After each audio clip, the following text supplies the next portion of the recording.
Now, before we get on with today's lesson, just a quick recap on lesson 1. We, of course, had our brief introduction to graphic design, what it is, what it isn't, more to the point. We looked at the different areas of design, and then we had a little Adobe overview of the applications we will be using later on in this course, which, of course, are Photoshop, Illustrator, and then finally InDesign as well in lesson 10. Then we looked at our introduction to Photoshop and of course its use of layers as well, Okay, so don't forget to, guys, a few people have been asking about this already there today. We will be giving away that very, very special lifetime membership to Shaw Academy live during lesson 8. And don't worry, all you have to do is attend 4 live lessons before lesson 8. And as I said, some people were commenting that in their student area it recorded that they didn't attend. Don't worry, guys, that's a different system. Okay, we're updating our website at the moment actually, but your attendance is recorded, guys, so don't worry about that if you see that message. Okay. And then finally again, just a quick toolkit update for you as well. If you check that in there too, for anybody that purchased those, there's also now a bonus video in there for you too, which I've put together for you, and it's basically digital painting in Photoshop. So what I've done is I've taught you how to digitally paint in sort of black and white images, which is quite a cool thing to do. And you can see this is the results that I achieved in that. You can be using your own images, and I hope you do use your own pictures. So we colored in our black and white image and colored it in then and colored it. Does it look good? I think it looks good. Awesome video, says Evelyn, saw it earlier. Good stuff, I'm glad you enjoyed it. Yeah, looks amazing. I thought you drew that yourself. I'm afraid not, Brett says. Okay, brilliant.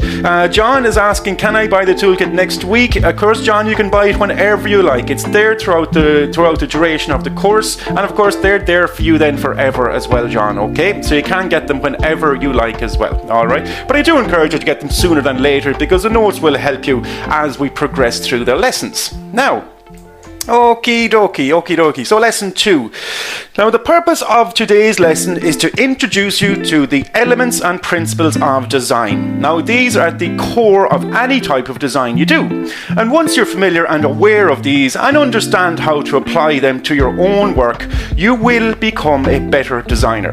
Because you'll basically be able to understand the difference between good and bad design and understand why it is good or why it is bad. And once you sort of understand these fundamentals, as I said, whether you're amateurs or professionals alike, you can utilize them to create much more professional looking pieces. Now, just a few little sort of side notes. These are not all hard, steadfast rules. They're not written in stone.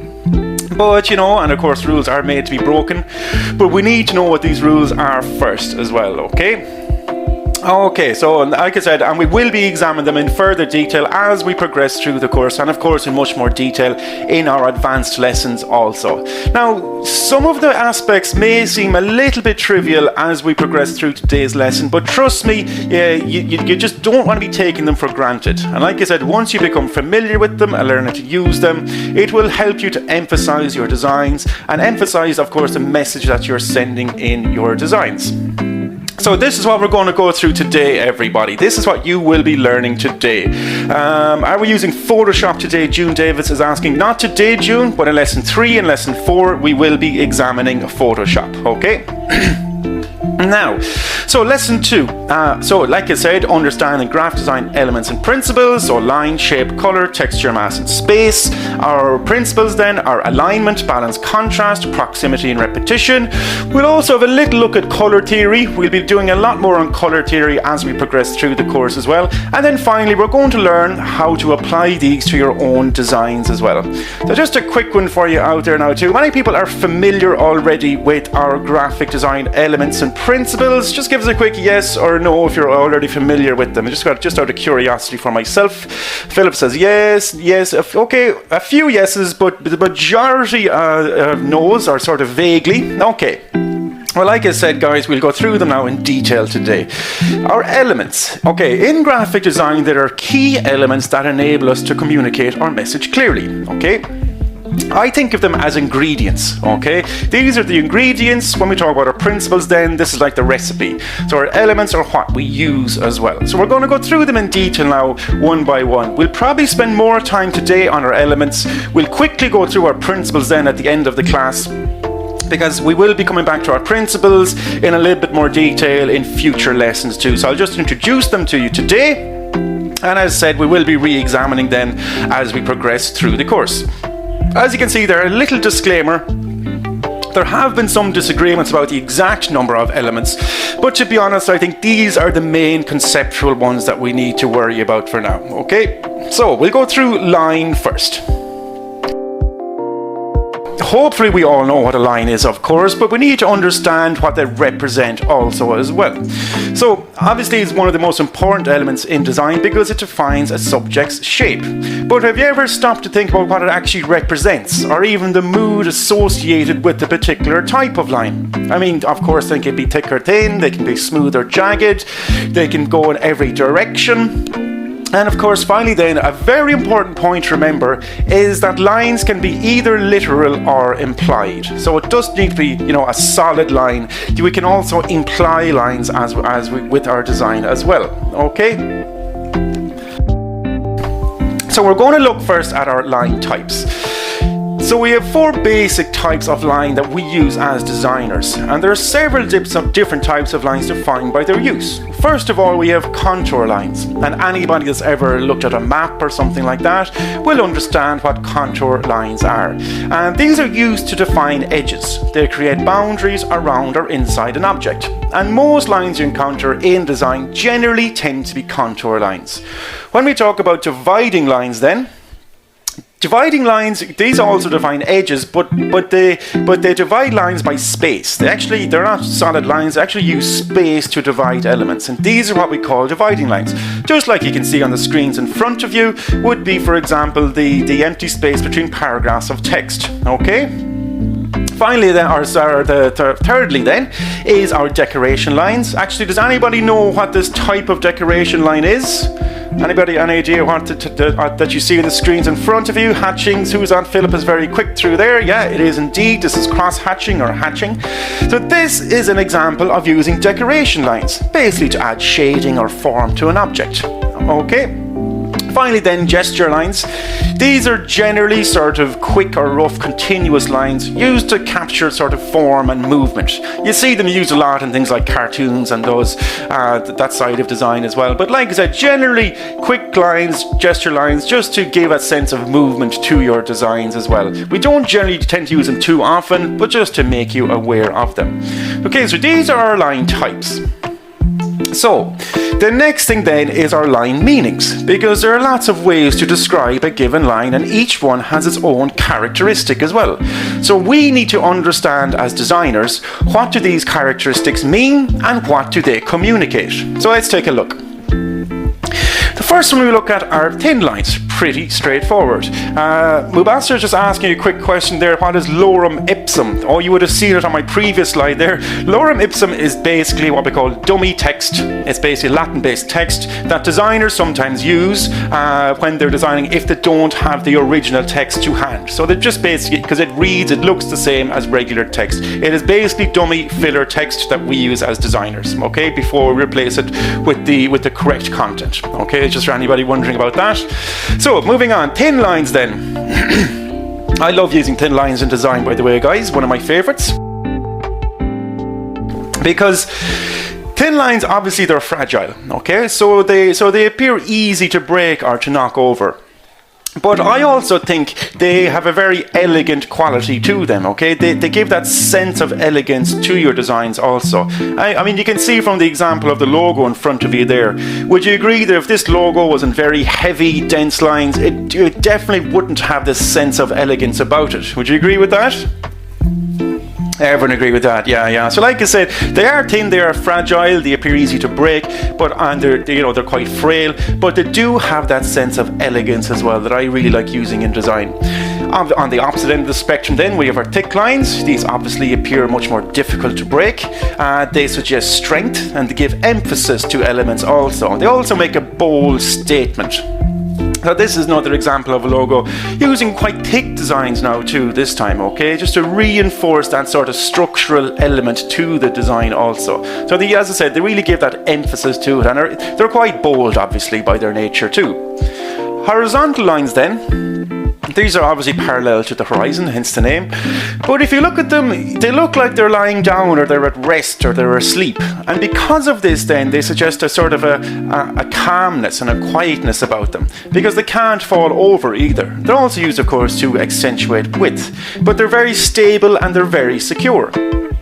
And also, because horizontal lines, by their connection to the horizon, they're also associated with sort of earthbound ideas as well. And you can see the Stena Line logo in front of you there on your screens too. I know this is basically a line underlying the name, but it makes that connection to the sea. Okay, obviously Stena Line are a shipping company, so it makes that connection to the horizon and makes that connection to the sea. Does that make sense? If you have a few people commenting, never thought about it like that, well, this is what you're here to learn, guys. This is what you're here to learn, okay? Okay, so they're horizontal lines. Vertical lines, then, obviously the complete opposite, are perpendicular to the horizon. Because of this, they're filled with a much more potential energy. You know, they feel like if they were released, for example, they could fall over. But vertical lines, especially when they're thicker, are quite strong and quite rigid. And they can suggest stability then, as I said, especially when thicker. Obviously, we can use them to accentuate height as well. And, you know, because of their tallness and their formality, they do give an impression of dignity also. So we can see the Alliance Insurance Group here using them to good effect, to give that impression of formality and to give that impression of dignity as well. Okay? Just a second now as well. What does perpendicular mean? Brett has asked me. Perpendicular means, when I say vertical lines are perpendicular to the horizon, so they're going against it, so they're going up, whereas the horizon is going across, Brett. Okay? So diagonal lines, again, these are used, they're getting quite common.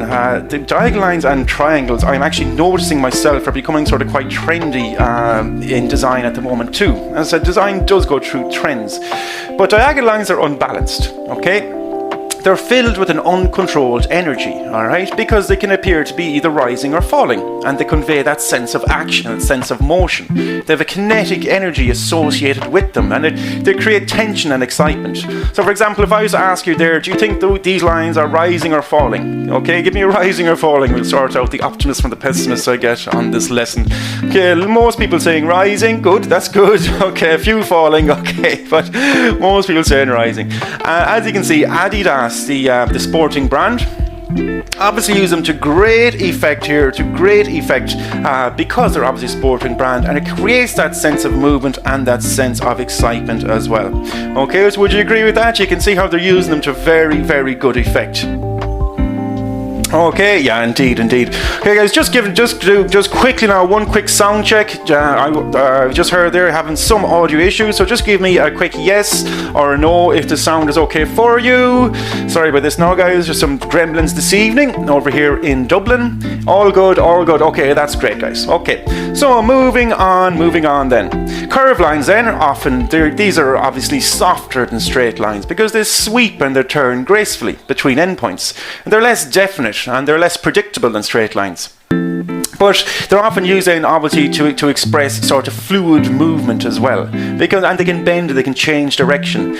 But the thing to remember about curved lines is they can either be quite calm or they can be quite dynamic, depending on how much they curve. So the less active the curve, the calmer the feeling. Okay? And obviously you can see Intel using them to very, very good effect to give that sort of fluid motion, that fluid movement of their products as well. Okay? Now, we're getting into the sort of fun ones of the group now as well. Zigzag lines, okay? What are zigzag lines made up of, guys? Because it all feeds into each other. What are zigzag lines made up of? Diagonal lines, of course. Yeah, everyone coming through there. Because zigzag lines are made up of diagonal lines, they are, of course, very dynamic. They take on that really high energy characteristics of those lines. Very much create that sense of excitement and intense movement. They can also sort of convey confusion and nervousness because they change direction quickly and frequently. And it can also used to imply sort of danger and destruction. Obviously, for anybody out there not quite of my generation, but if you remember the old sort of Batman series or comic books, things like that, you see them used to really good effect in a lot of those as well. So they're using to create that sense of urgency and of being very dynamic, okay? And then we're moving on, then we have artificial versus natural lines then as well. Because basically, you know, long perfectly even lines, they do feel artificial, because nature itself is never perfectly straight, you know. The earth wasn't designed in straight lines. And because of this then, if we want to make it seem more natural, we can add, you know, a slight variation to it. And you'll see these used an awful lot, you'll notice, in things like organic produce, maybe in farmers markets, things like that. Very much associated with food and that sort of thing as well, okay? And this is why, because they obviously look much more natural as well. Sheena is saying sort of rustic, shabby chic. Indeed as well. Yeah. Okay. And then finally we have dashed or dotted lines, okay? These are generally could be thought of as implied lines as well, because they're not complete. And because they're incomplete, they allow objects to pass through them. Okay? Now I think our verticals, or the line, or dashed or dotted line, should I say, is still quite strong, but it's obviously not as strong as if it were completely solid. And if you look at the Tesco logo, for example, which is of course a supermarket retailer, of course if you're going to a supermarket, what do? You pass through the doors, you go into the supermarket. So you're sort of passing through the threshold and going in. Now I know you can read into this as much or as little as you like, but it's important for us to understand. Alright? Okay, Rachel is asking me a question. Can you use the term kerning to refer to the space between dashed lines? Not really, no. Kerning is definitely more associated with letters, Rachel, and we'll go through that in very much so in our typography lesson in lesson 7 too, but much more for letters, because we need to see the space as equal, whereas dashed or dotted lines can have differing spaces, and we'll actually give you an example of that now as well in just a second. Because after this we're going to start talking about line patterns. Okay, now obviously we just looked at our lines.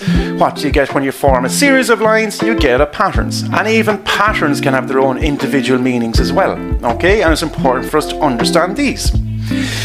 Okay, now parallel lines of uniform width and spacing create a sort of a static or an orderly effect. Okay, and it doesn't even matter if the lines are horizontal or vertical or diagonal. You know, they create that orderly effect.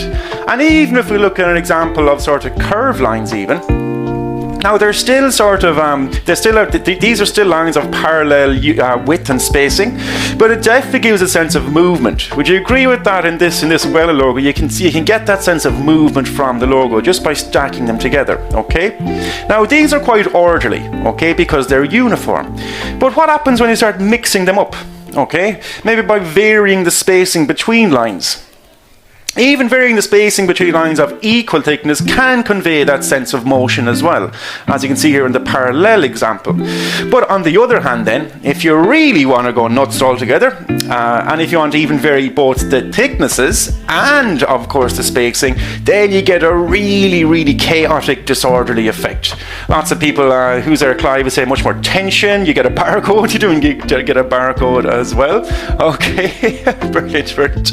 But again, you can really bring in that sense of sort of chaos to it and that much more disorderly effect, if again that is the message that you're trying to get across. You know, as I said, we as designers are visual communicators, and if that's the message you want to get across, that's fair enough. And again, don't forget guys, lines can be made up of any type or any shape placed one after the other. Okay, so even it could be you know, little squares on a page or something like that. If they're placed one after the other, they are creating lines essentially. Alright? Okay, so that's line guys, okay? Good bit to get through there. Are we happy with that before we move on to shape? Have you ever thought about lines in such a way? I'm sure you have. Okay, good. Well, like I said, guys, today's lesson, no matter if you're an amateur, professional, or just an avid enthusiast, it's all about understanding how we as designers use these to our best effect. So there's lines. We're going to look at shape now next. So When we look at shapes, okay, what do you feel when you see, for example, a circle or a square or a triangle? And ask yourself, is it the same? Are you affected the same way if you see something with much more sharp, jagged edges, or even sort of softer, gentler curves then as well?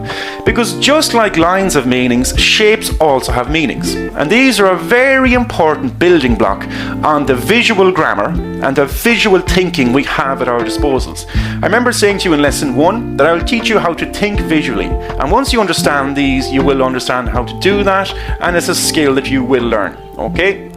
Now, shapes have endless characteristics as well, each communicating different messages to your audience.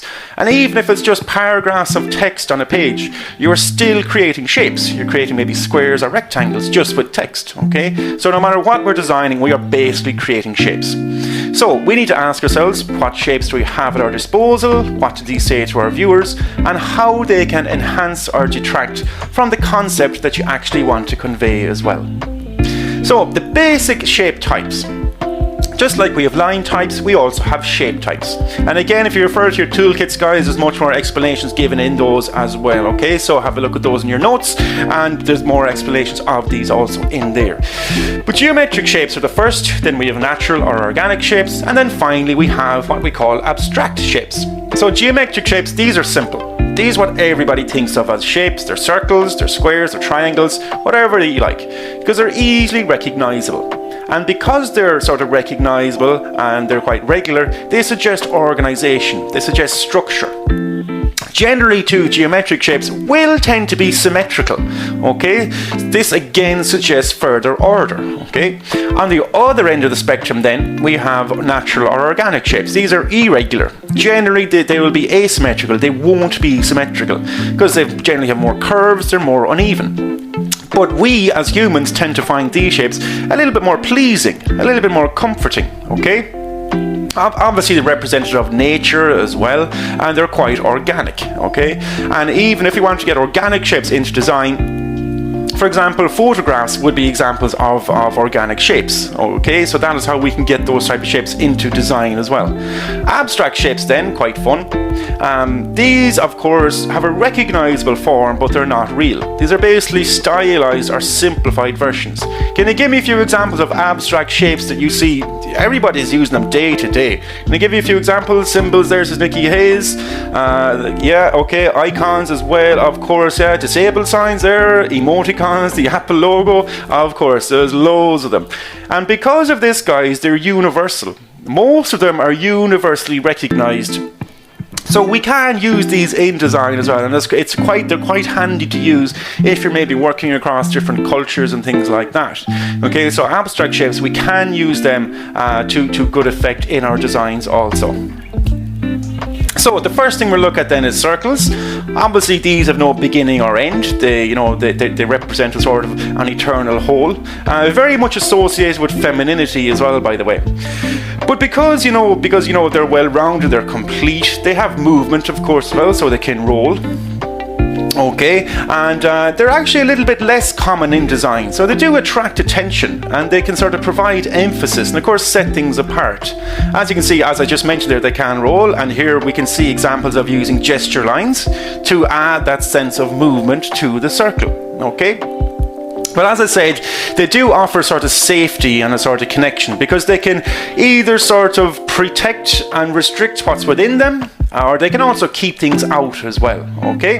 But like I said, they are less commonly used in design, so they can work well to attract that attention as well. We're much more used to seeing squares and rectangles in design too. So moving on to our squares and rectangles then as well. Again, these are of course very stable because they're very familiar and they're sort of trusted shapes, so they suggest honesty. They also of course have right angles, so this then represents rationality and formality. Now very much so, rectangles are probably the most common geometric shape encountered. As I said, even paragraphs of text are essentially rectangular shapes. But because squares and rectangles, they suggest sort of conformity and security, but because they're so familiar, and quite common. They can seem a little bit boring as well. They can seem a little bit boring in design too. So a little tip for that is if maybe just, maybe tilt them on their edges every now and again, just to give a little bit of an unexpected twist, okay? And this will generally help sort of designs to stand out a little bit more as well. So it's just a little bit of a tip there as well, if you are using these in your designs, to maybe help things stand out as well, okay? So they are squares. Now triangles, these are probably, again, just like diagonal lines, probably one of my favorites to use in design, because they represent that dynamic tension as well, because they can either be stable or unstable, okay? If they're sitting on their base, they're quite stable. If they're sitting on a corner, they're obviously unstable. But again, to emphasize that dynamic tension, you often see them used, of course, in road safety signs. They're perfect for this, okay, because they give that impression, and they have an energy and a power associated with them as well. Because of this, they're seen as much more masculine, by the way. So while circles are much more feminine, triangles then are much more masculine, okay? They represent masculinity much more, and we can always see them in things like symbols for law and for science. Even in religion, we see them used quite a lot as well. And of course, they can sort of point in a direction. Okay, so we can use them to do that too as well. And because of this, they do give a sense of progression and a sense of sort of direction. And here we can see actually the Delta Airlines use them to really good effect in their logo too. Obviously an airline company. Which way is the triangle pointing? Which way the triangle is pointing? Of course, they're pointing up to the sky, because they're an airline. But also you can take a lot out of it as representative of wings, even the nose of a plane. People sort of get that from it too. But it gives that sense of direction in their logo as well. Okay. So is that making sense to everybody so far? Triangle is much more expressive, says Felicity out there. Indeed. Very good. Okay, guys. And then finally, the second last for shapes, sorry. We have spirals. Again, you rarely see these used in design, to be honest with you.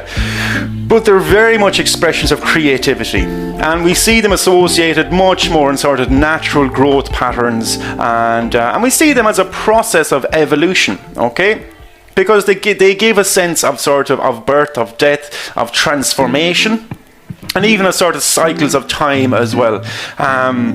Because they're quite uncommon. But where you do see them is again in maybe religious or mystical symbolism. Okay, just like our spirals here that you see. Well, for example, in Ireland, and all over the world, actually, it's quite interesting that this spiral shape in lots of cultures, who would probably never have met, but they still managed to come up with this sort of spiral shape to give that sense of growth and of evolution in that too.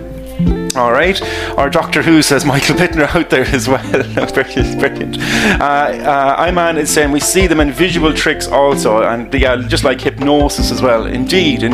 Brilliant.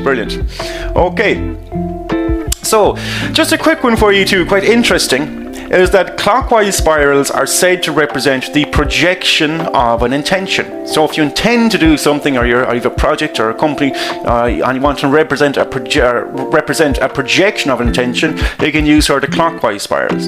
Whereas on the other hand then, counterclockwise spirals, like you see here with the Hilton Hotel Group, they're using a counterclockwise spiral, and this represents the fulfillment of an intention. So they fulfill their intentions. So I think that's quite interesting too as well.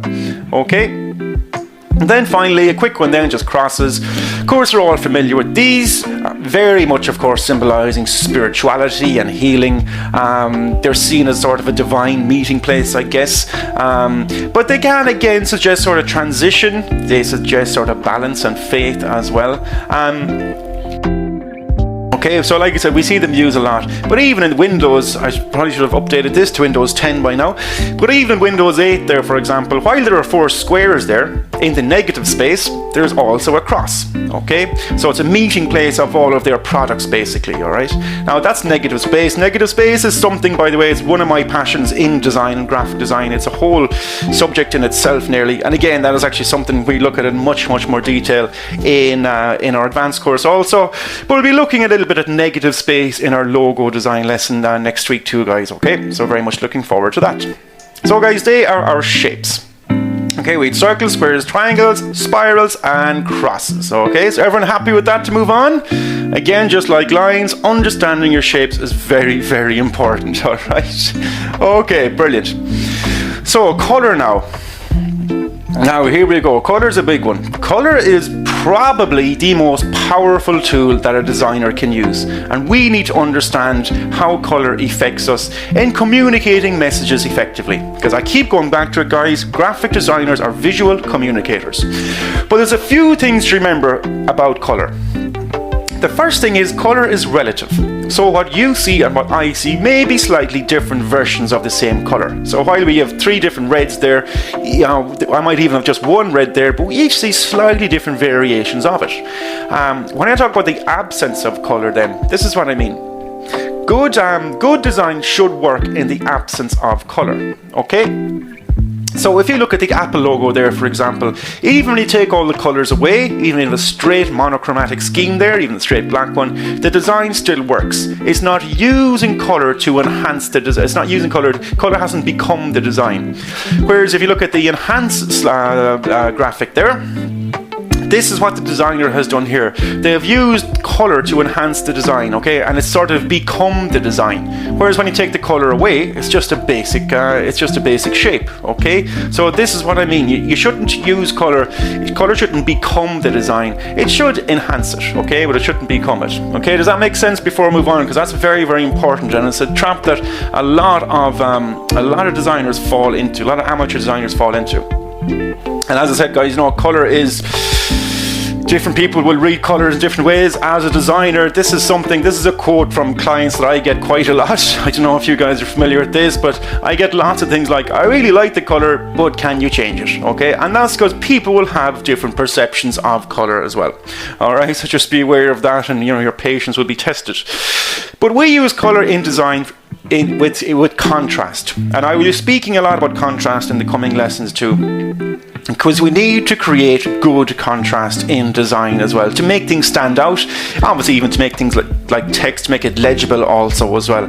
But colour and contrast go together as well, so we use colour to create that contrast. You of course also then use colour to grab attention as well, alright? It is an attention getter, okay? But quite interestingly, what we learn right now is that colour can even subconsciously evoke feelings, alright? Or even manifest itself physically on us as well. Because studies have shown that people in mostly red environments actually suffer higher blood pressure, have faster heart rates than people in mostly blue environments, okay? So, you know, maybe anybody out there may be feeling a little bit stressed out at the moment, maybe paint your walls blue and it might help with your predicament as well, okay?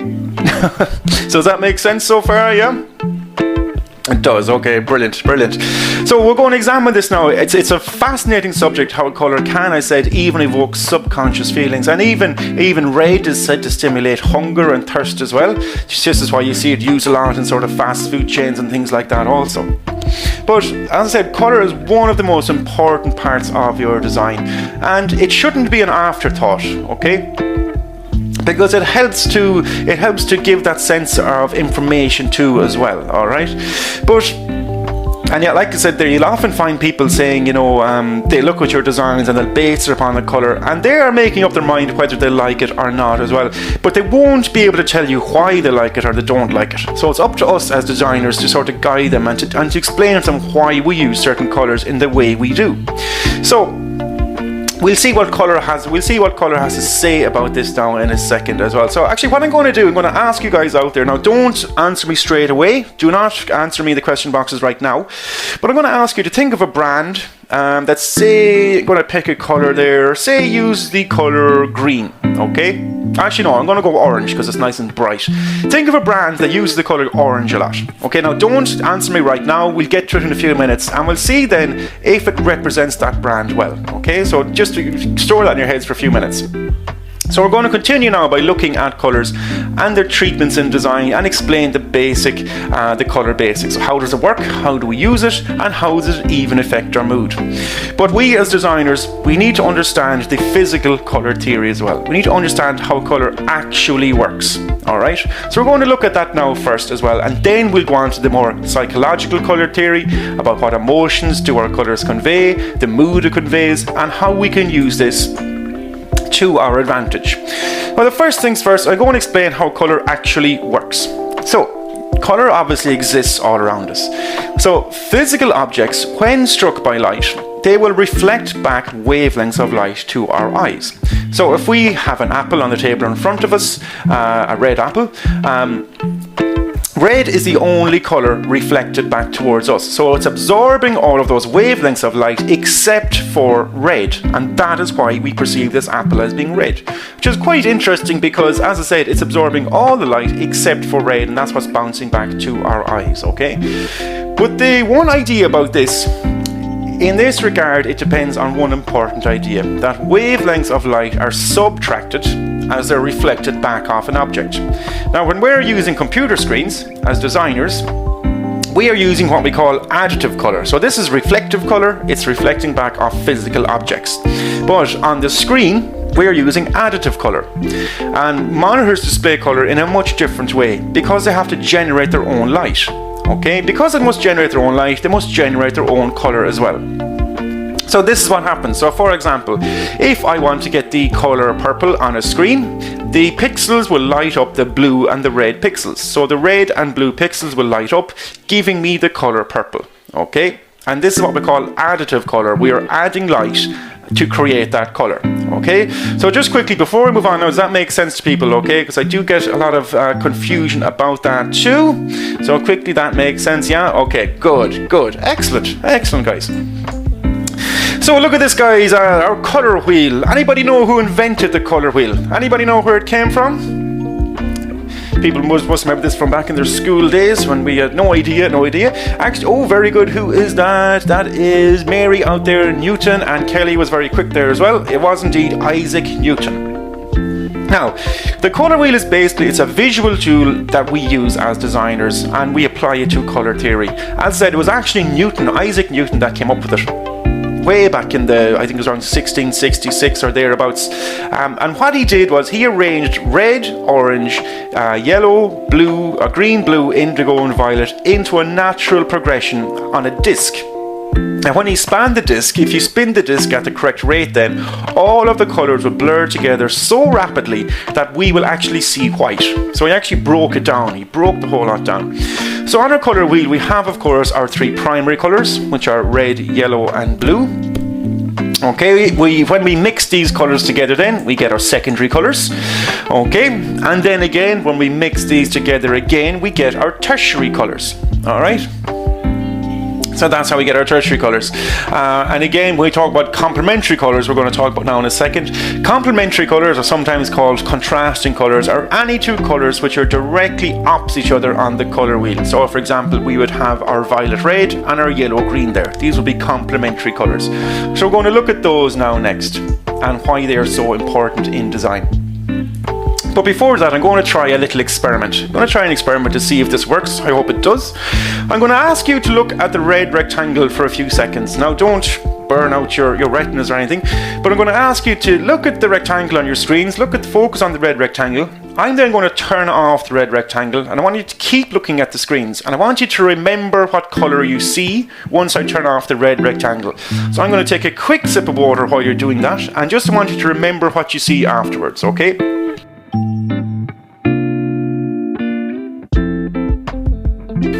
Okay, I think that's enough. I don't want you to strain your eyes or anything. So I want to ask you now, what colours did you see? What colour do you see now when you keep looking at it? Cyan, there's to do with McDonald, blue, cyan, light blue. Yeah, it would generally be a sort of lighter version of this colour. Am I correct? I am correct. Yeah, that's correct. Very good. Well, guys, how did I know that? How do you think I knew that's what you were going to see? This is how it works, guys, okay? Basically, the photoreceptors in your eye, in your retina, that respond to colour come in three varieties that we call red, green and blue. So these are your photoreceptors in your eyes. So when you were looking at the red on the screen there, your red, you know, it got quite tired, okay? But your green and your blue photoreceptors, they had loads of time to rest, okay? So they got a little bit of rest. Your red got quite tired. So then when I turned off the red color and you kept looking at the screen, your green and your blue photoreceptors sort of, you know, kicked into action, okay? Because your red was too tired. And what color do we get when we mix green and blue together? We of course get cyan. We get the color that you just saw, okay? So again, that's how we perceive and how we look at colours as well. Again, really, really interesting as well, and it's quite a handy experiment. By the way, the same thing will work with all of your primary colours. So you can maybe try that in your own time at home as well. Okay. So now you might be wondering, okay, you know, what does this mean? You know, what has this got to do with design? Okay, this is how it works. This is why it works in design. As I said, guys, you can look at the colour wheel there. We were looking at red. Our red got tired, our green and our blues kicked into action, and when we mixed it all together we get that cyan as well, guys. So that's how it works. But in design we use these complementary or contrasting colours because they will make each other seem brighter as well, okay? So just like, say, our blue and our orange there, so our blue and our orange, I mean, there's a reason, for example, why life rafts and life vests are orange, because they are the complementary colour of blue, so they will stand out the most against that colour, and they will even make each other appear a little bit brighter in design too if we use these colours together. And we see them used quite a lot. Complementary colours are used quite a lot, especially in things like cartoons, movie posters for specific cartoons. I just saw, there was one I saw there lately, The Life of Pets, for example, uses orange and blue to quite good effect. But they're quite sort of playful as well, and they're quite strong. They're very, very strong. And we can see the Firefox logo using it here as well. But these complementary colours will sort of balance each other out, okay? Because they're opposite ends, they will balance each other out basically, okay? Alright, now just a second as well before we move on again. Is that making sense to everybody there as well? Rachel is making the point there, it's warm and cool colours, of course, yeah, because of that they are balancing each other out. Okay, and it's all in design, it's all about creating that balance as well. Alright, you should never sort of go too nuts or overstimulate your audience, unless of course that's your bag, but you know, just be careful about it. It's all about creating balance as well. Now, okay. Moving on then, we have analogous colours now next. Now these are quite simple, and again if you refer to your toolkit notes there's more explanations on these in there for you guys, but analogous colours are quite simple and they're quite safe when coming up with your own designs. Analogous colours basically sit beside each other on the colour wheel. So for example, if you pick a green here and pick the colours beside it, I get my yellow green, my yellow and my orange yellow. These are analogous colours, they sit beside each other on the colour wheel. They're quite easy to use in design because they won't clash with each other.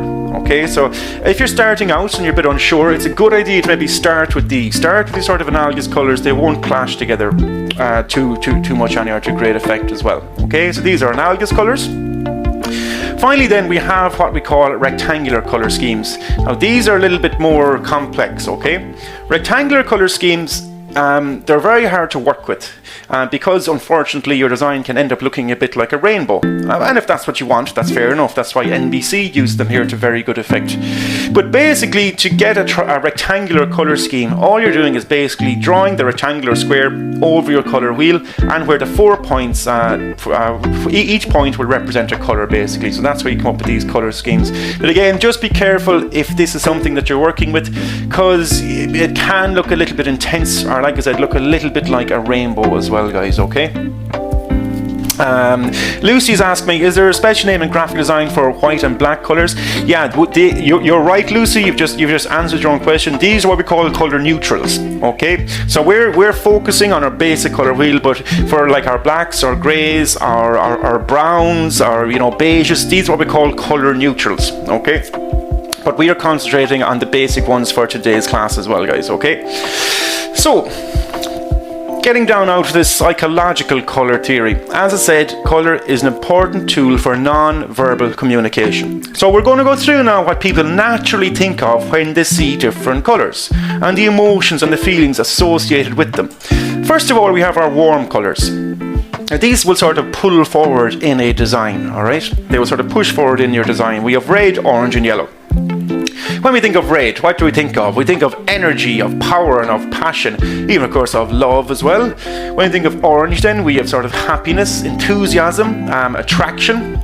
Yellow then is very cheerful, it's very attention seeking, it's quite stimulatory as well. So actually I'm going to ask you guys out there now, what was the company or was the brand you were thinking of when I asked you to think of a brand that uses the colour orange? I have Fanta, Sainsbury's, Firefox, Harley Davidson, Lucozade, obviously the Orange phone network themselves. Okay, very good. SoundCloud, Nickelodeon, there's Yusuf as well. Okay, very, very good. Very, very good. Rockstar, MasterCard as well. Yeah, lots of Fantas and EasyJet even coming through.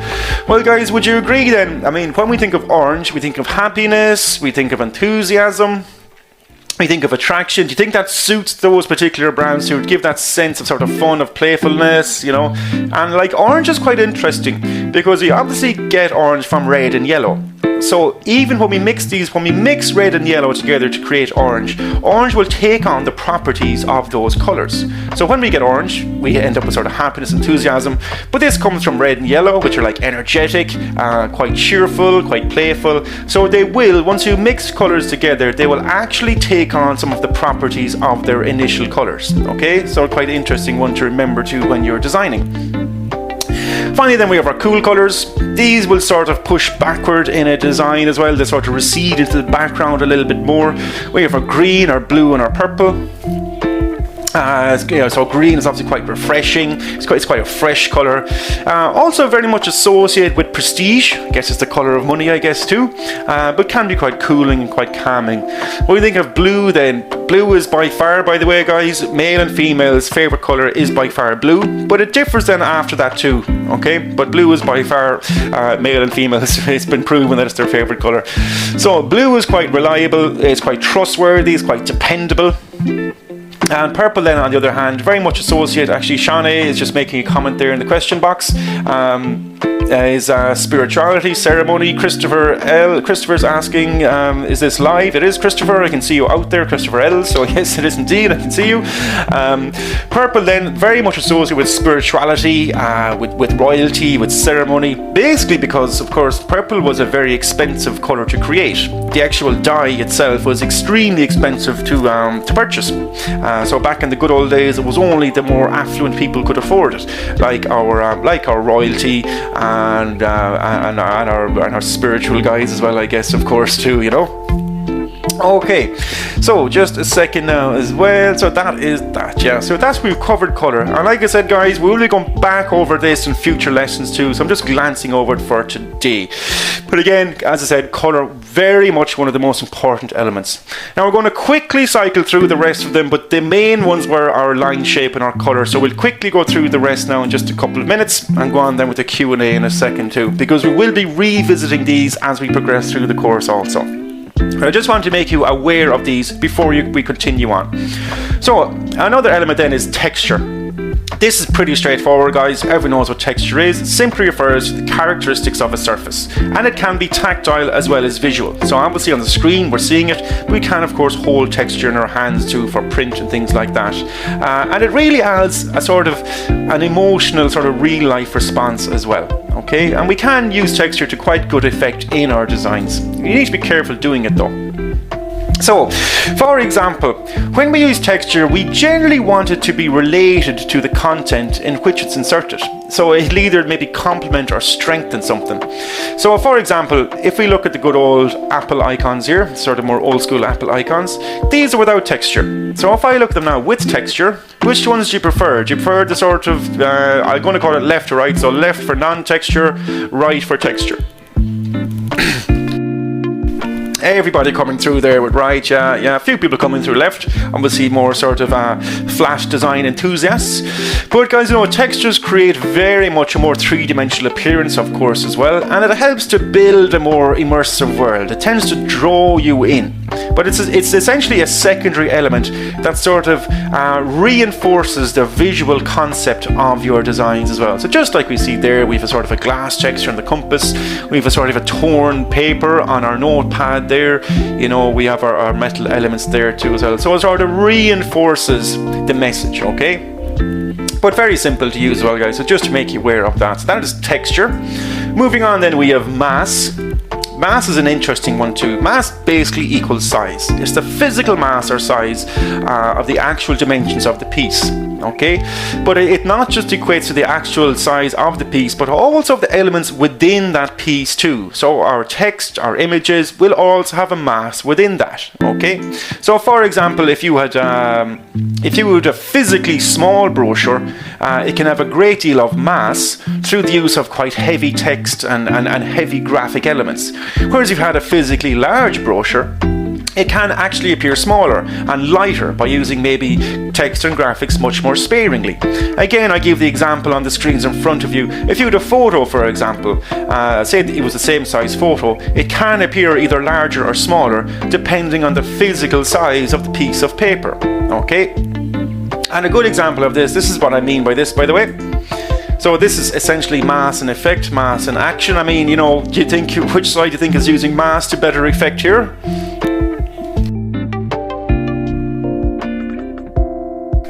Indeed. Very good. Yeah, of course. So this is what I mean by using mass in design, to sort of reinforce themes as well, guys. Okay. Finally then, moving on to space. Again, space is something we look at very much so in lesson 8 as well, guys, especially when designing for screen can be very, very important. So space is something we look at much more detail in lesson 8. But just to make you aware of what it is, space, or some people call it white space, but it doesn't actually need to be white. It's just basically empty space, or sort of negative space, alright? It's the distance between or around things. And we need space in design to give the users a visual rest, to give their eye a visual rest, and even to guide the user's eye. In design, we use space to tell the user where to look. And of course, it is, very important for legibility. Think of text. Text needs space around it to be able to read it. And even aesthetically then too. When I talk about aesthetically, people tend to prefer things that are uncluttered and a little bit more elegant as well. Sarah Gent is just making a point. It also makes text less intimidating as well. It is indeed. No one likes to read huge paragraphs of text with no space around it. You just don't like doing it. As simple as that. But again, it can help to give definition to graphic elements that then are actually displayed on your page, whether it be screen or print or wherever it is. So, try not to cram lots of things together because it becomes difficult to distinguish what's important. Okay.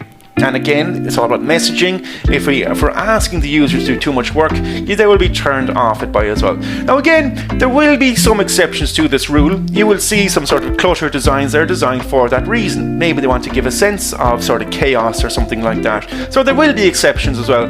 But generally, I think professional designers will always use white space or negative space to good effect. And I mean, the prime example that we use day to day is of course Google. A very, very simple page, but our eye goes directly to that search bar. It goes directly to the search area because Google with space is telling us that's the most important element on the page and that's where we should be looking. Okay, it's very, very simple. Now, okay, so they are our elements, guys. We got through a good bit of information there now, okay? But like I said, do refer to toolkits for more information too, as well, guys, too. So what I'm going to do now is I'm going to very, very quickly go through our principles, and we'll continue on then with the Q&A in just a couple of minutes also. So I will quickly go through these because we'll be coming back to them in lesson 8 and in future lessons too. But for today, I just want to make you aware of them. So while our elements were like our ingredients, our principles then, think of them like your recipe. These are what we do to our design elements. And as you can see there, how we apply them determines how successful the design will be.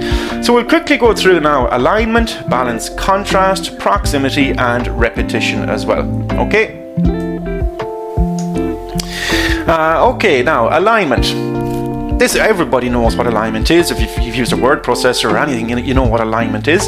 Alignment is very important in design though, because it allows you to arrange elements in a way that matches how people will actually scan or read your information or read your page. And it helps to balance out your image as well, so that it's visually appealing.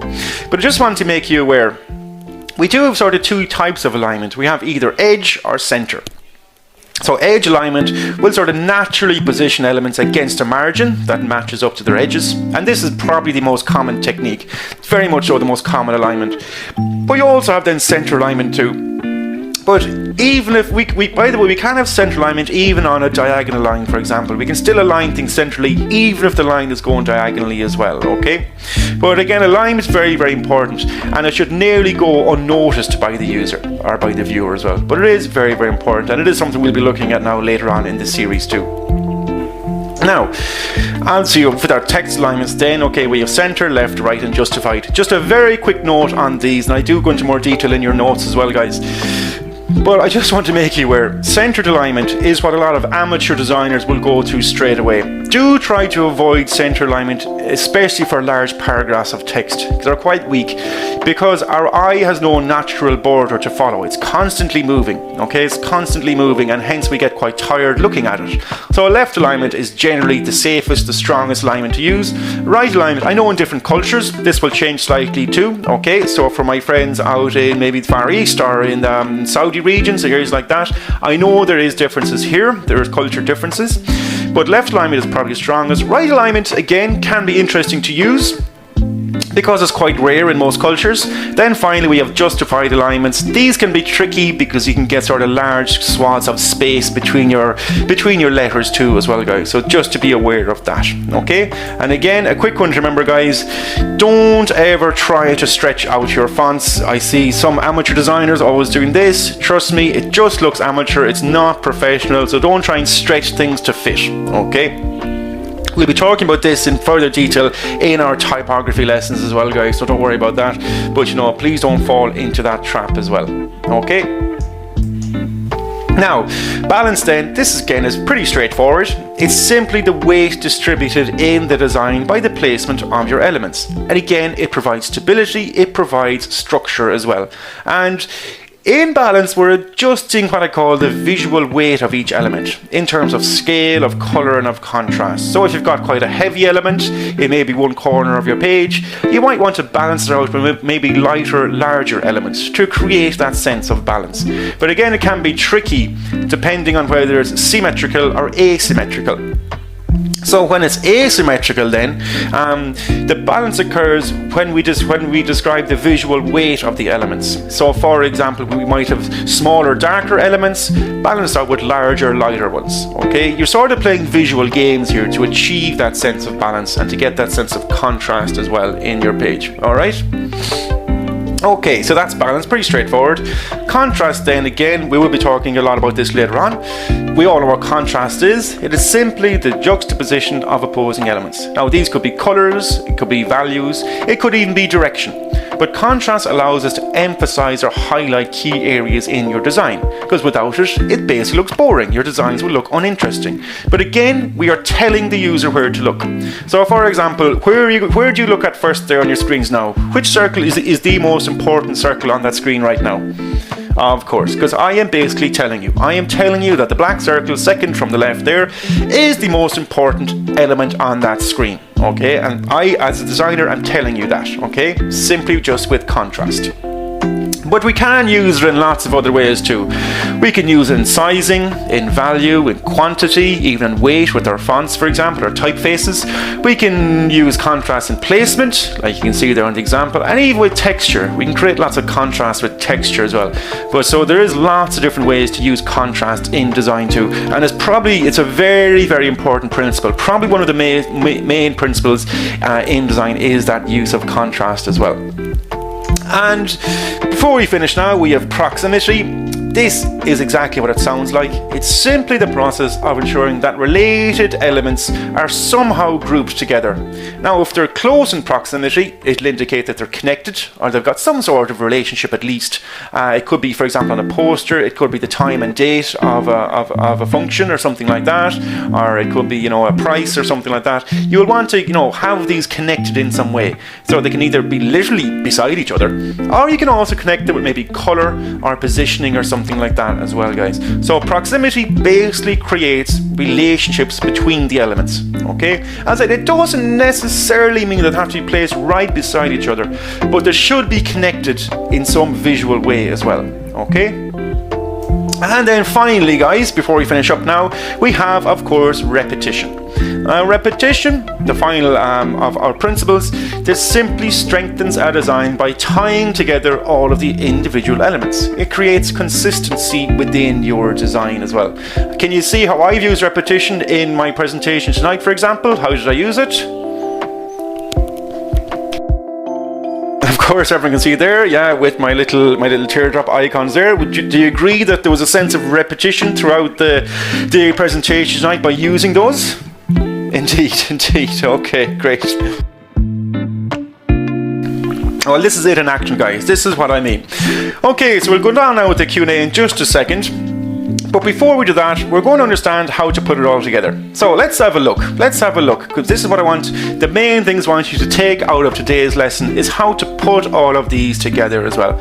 So look at my poster on my screen there now. What do you think about my poster? Do you think it's good or bad? Messy coming through there. It's bad. It is disorder. Yeah. So what would you do? What's the first thing you would do to maybe make this poster a little bit better? What's the first thing you think you'd do? Alignment there says, who's that coming through there? Christoph is very quick. Indeed, alignment. So what happens when I simply add some alignment?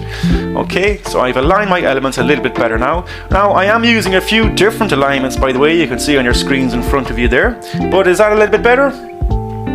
A little bit better again, yeah, but not amazing either. Now it's a very simple poster, don't get me wrong. I didn't go too mad on the design here, but a little bit better. So what else do you think I could add to this poster to make it a little bit better? Better would at least be tweaks, says David Klein. Font change, some colour, someone's saying there, some livelier colours, some mass, very interesting. Okay, so what happens now if I add in maybe some texture? So I've added in some texture and added a little bit more mass as well with my sort of silhouette image. Am I getting a little bit better now? Getting better. I've also added in some repetition. Where can you see the repetition on the screens there, guys? How have I added repetition? Of course, my little blue dots. Who's that through? That is Cara, I think, was through there. My little blue dots in the same colour as well. Again, I could go one step more. I think it's still a little bit jarring to me, so I'm going to add in maybe a little bit of colour this time too, maybe a little bit better alignment too, and a little bit more mass. So finally moving on, is this better or worse again? A little bit more clearer. I've sort of made things stand out a little bit better, added some colour, again a little bit more repetition with my blue lines, much more mass, for example, with my silhouette, and again my alignment is quite strong, some nice strong alignment there as well. Okay, so is this okay? Everyone says much better. Okay, so that's it, guys. I simply applied some of the principles that I've learned this evening, okay, and of course my elements as well, but I applied them to that design in a logical manner, in a step-by-step manner, and I came out with a much better design. Would you agree? Indeed, everyone agrees there, yeah. Okay, simple as that, guys. So that is what I want you to get out of tonight's class. So this is what we covered. We covered our principles. We also covered our elements then as well, okay. And again, some people ask about the toolkit.